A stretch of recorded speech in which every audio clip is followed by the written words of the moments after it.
Hello, hello. Good morning, everyone. Good to see a few of you on nice and early this morning. Jay, James, good to see you. Welcome to another Wealth Coffee Chat, folks. Hope you're all awesome and well, wherever you are, for this terrific Tuesday. We're going to talk about data today, information, data, bit of research. So hang around. I'm going to show you a few cool websites that we use when it comes to researching and doing our thing. Morning, Melinda, Kylie, Bob, Sharon. Great to have you guys on this morning. So make sure you hang around while we're doing the do. Chris, Aaron, anyone who's new, if you are new, say a quick hello in the chat. Give us a shout out where you're coming in from. Morning, Alison. Jason Witten's my name, as it said right there.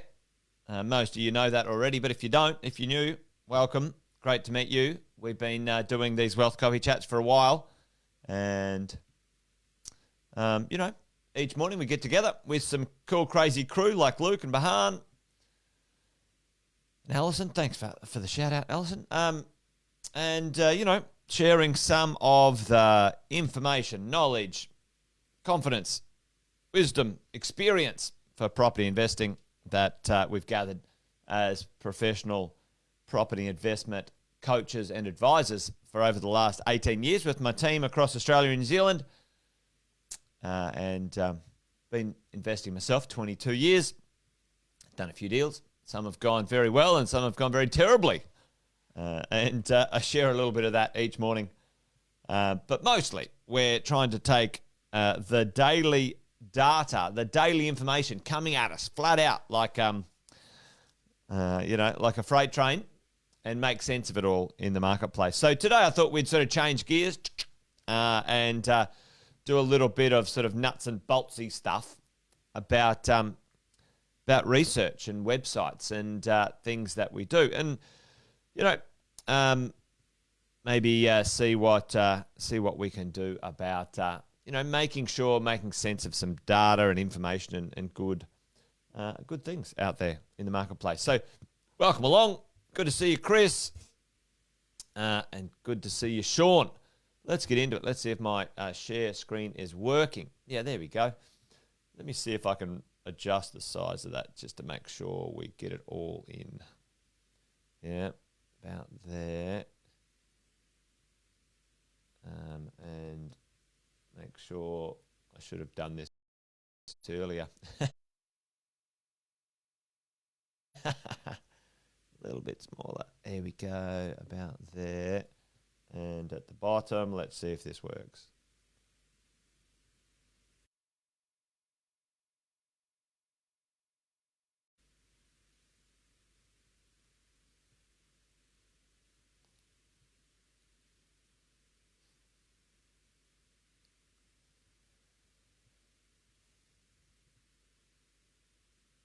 All right. Hopefully you guys can hear me. Let me know in the chat if you're still there. Something went astray at my end. Not quite sure what that was, but let me know, folks, if I'm coming through. Let me know. Technical challenges. Hey, you set it up. You get yourself organised, and the old internet or something lets you down. But I can see a few people still on. Give us a shout, folks. Give us a shout in the chat. Still there. Oh, good, mate. Good. Gee, I tell you what, trying to do this live stuff is a little bit a bit of a challenge every now and then. So there you go. I'm just looking at a few of these, taking a moment or two to get things going in a couple of the sections. Seems like the YouTube one is the one that's having a bit of a challenge this morning. Anywho, let's keep this thing rolling. Are you all right now, Alison? Let me know. I can see a bunch of people back on. It may be where you're dialing in from. It's been really glitchy lately, hasn't it? Really glitchy. But there you go. Anyway, well, we shall move forward and hopefully this comes together this morning because what I wanted to do is show you guys a few of the websites that we use when we're doing some research. And there's a few out there that we like. Let's have a look at the share screen. There we go. The first one I'm going to talk you guys through is one called SQM Research. I don't know if any of you guys, there we go, SQM Research. Any of you guys been using these? All right. Tell me, Chris and team, if I'm still around. I don't know if I am. Or am I just talking to myself? Looks like Leanne said I'm still here, loud and clear. Bahan said I'm still here. Chris, are you receiving me? Yep, it looks like I'm still streaming on through.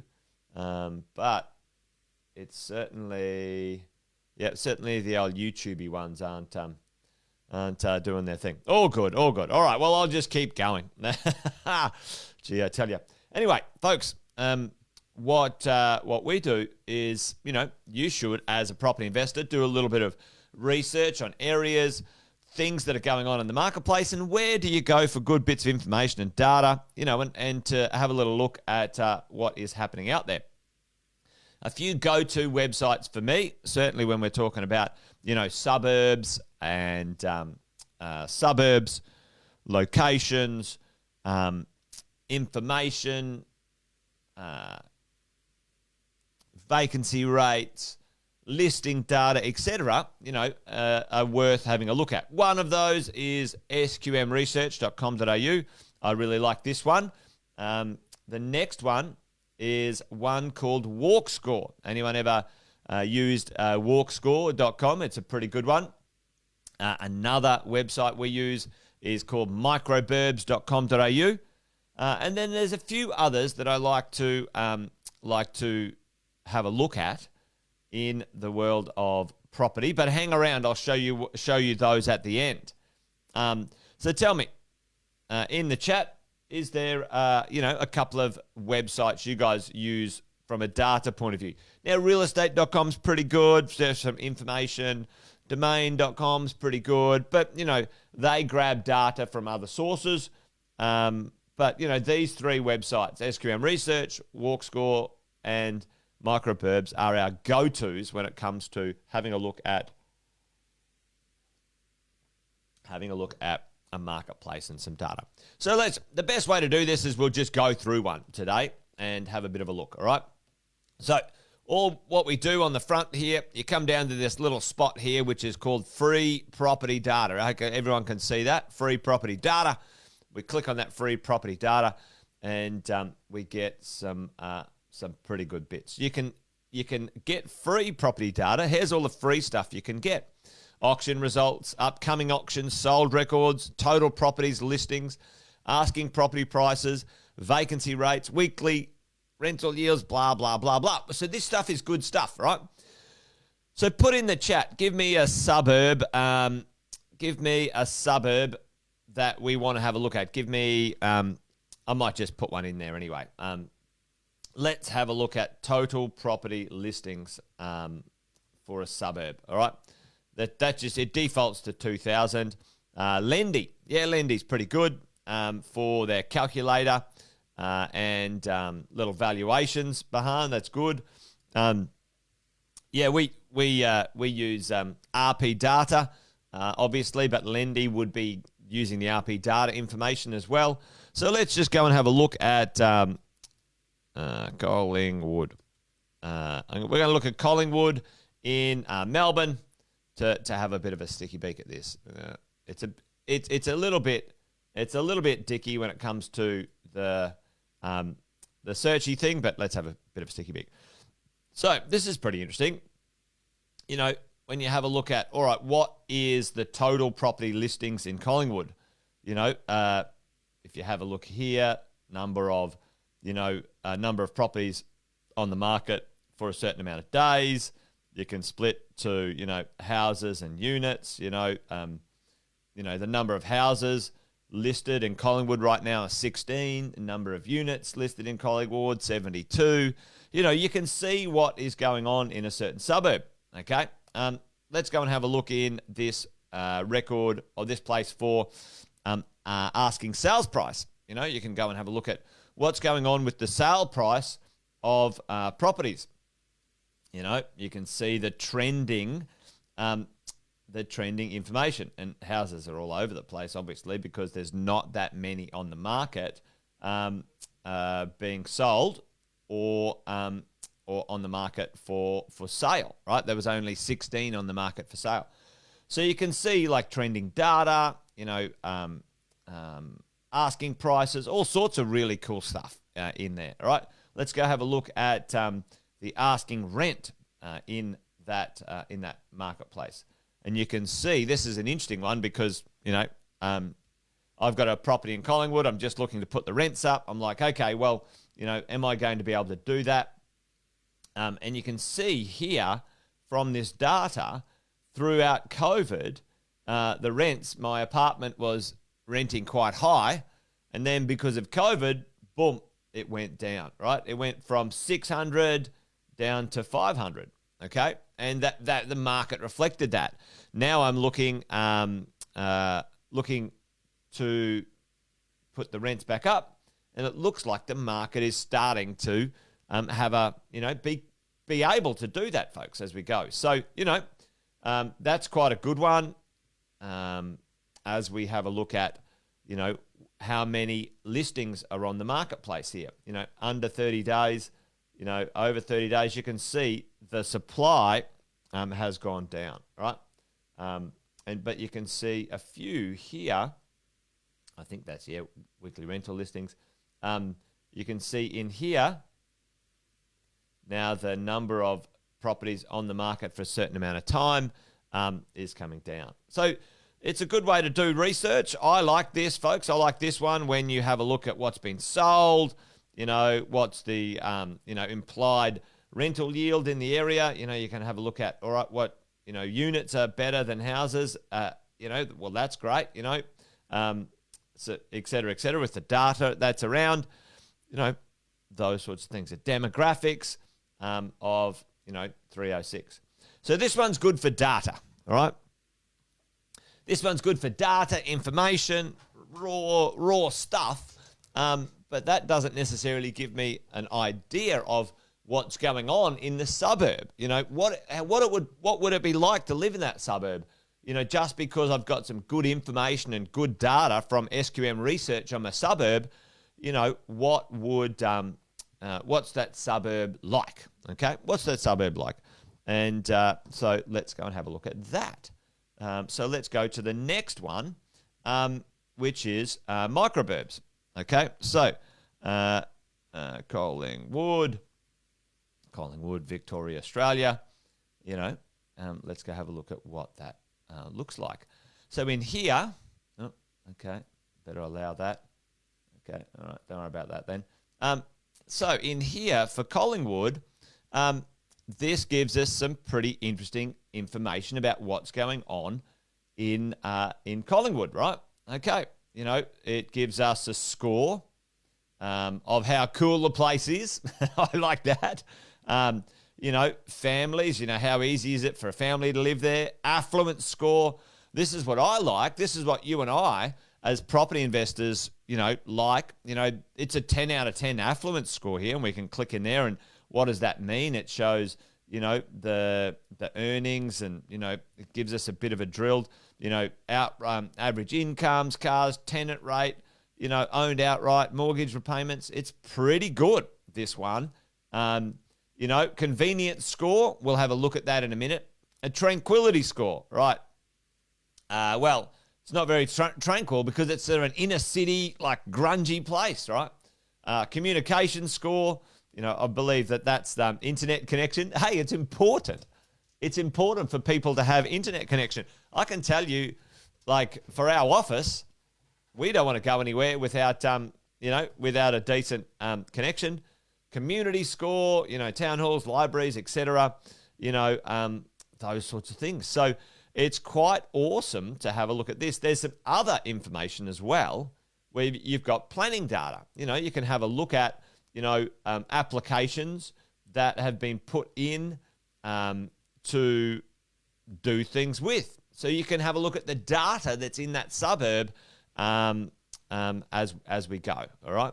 So this is, I love this one. So, we start with SQM research. Let's have a look at SQM research. We're looking at, hardcore data, information about, the suburb, number of sales, volume, listings, prices, rents, etc., etc. That's sqmresearch.com.au. The next one I like to have a look at is microburbs.com.au, Someone was asking about that.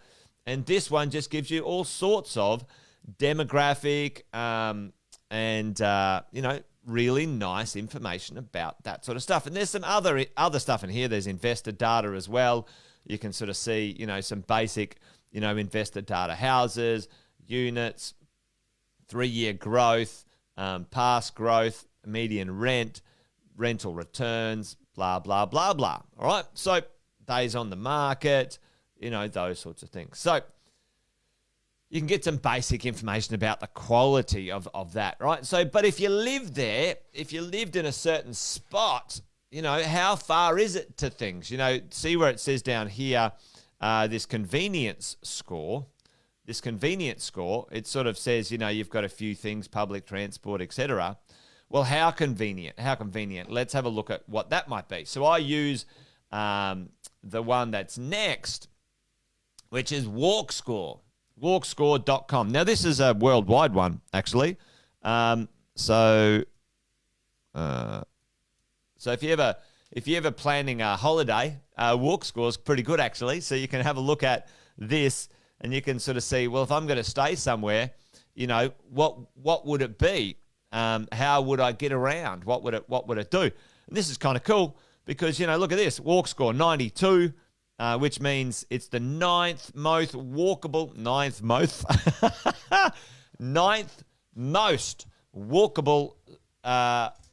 suburb in Melbourne, folks. So check that out. Or in Melbourne. So there you go. Collingwood is a walker's paradise. Daily errands do not need a car. Tickety-boo, folks. Tickety-boo.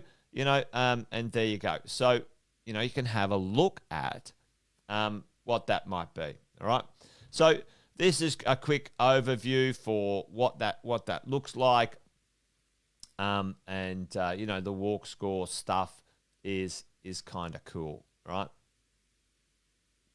So and that's the overview, car dependent, So if you're on holidays or if you want somewhere that, let's say you're buying an apartment that, has only one car park or something like that. You're like, well, is that an issue? Well, in Collingwood, it wouldn't be an issue because, the second or the third person living in the apartment with everyone else doesn't need a car. Often inner city livers don't want a car. It's a cost they don't need, so they can walk everywhere.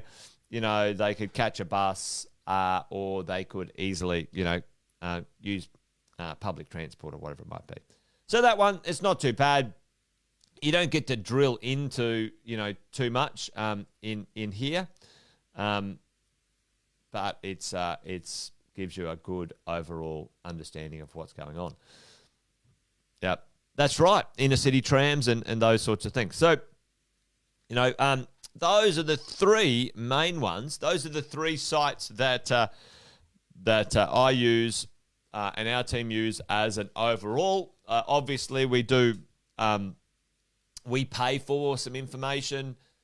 We pay for Biz Shrapnel. We pay for Dr. Andrew Wilson. We pay for RP Data. We pay for Cordell Logic, which is supply data. So there's lots of other data that we like to have a look at as well, folks. But, this is some free stuff. This is some high-level basic stuff that's really powerful. Like it's basic, but it's powerful data and information. And a couple of really nice websites worth looking at as we go along. And last but not least, I probably don't have time this morning to go through these ones. But we look at, supply and demand. Let's have a look at a few things. There's a website here, infrastructure.org.au. you can check this out, and you can download some stuff and read the blah blah blah. But have a look at this, folks. This is from the government.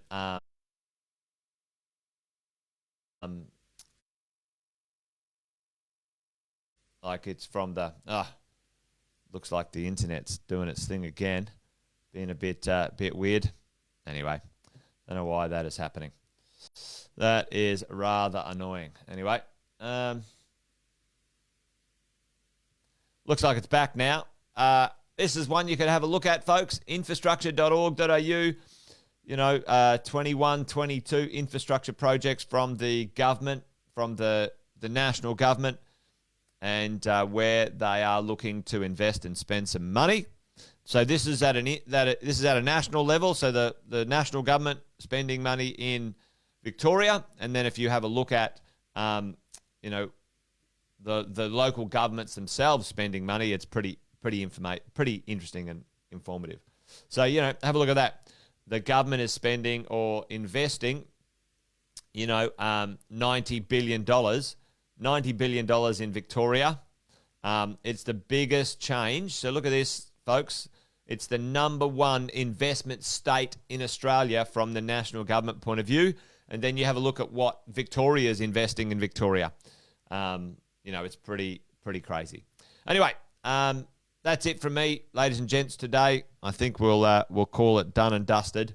There's a bunch of other websites about with research and stuff like that we use as well. So I might do a part 2 on this if you guys are up for it. But that's it from me this morning, folks. When you're doing some research and you want to know a bit of information about, the local suburb and some information, especially if you're out of state, those are 3 good websites to take a look at. SQM Research, Microburbs, and Walk Score. There you go.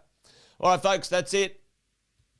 We got there in the end, didn't we? But the internet wasn't playing nicely today, unfortunately. All right, folks, that's it. I'm just rabbiting on now. You guys be awesome. Be well. Join me tomorrow for another Wealth Coffee chat. Remember, we've got a couple of sayings around here. Buy well, never sell. This thing's a marathon, not a sprint. It takes time to go there or get there as a property investor. All right, team. You guys are awesome. Thanks for joining me. Bye. Have a good one.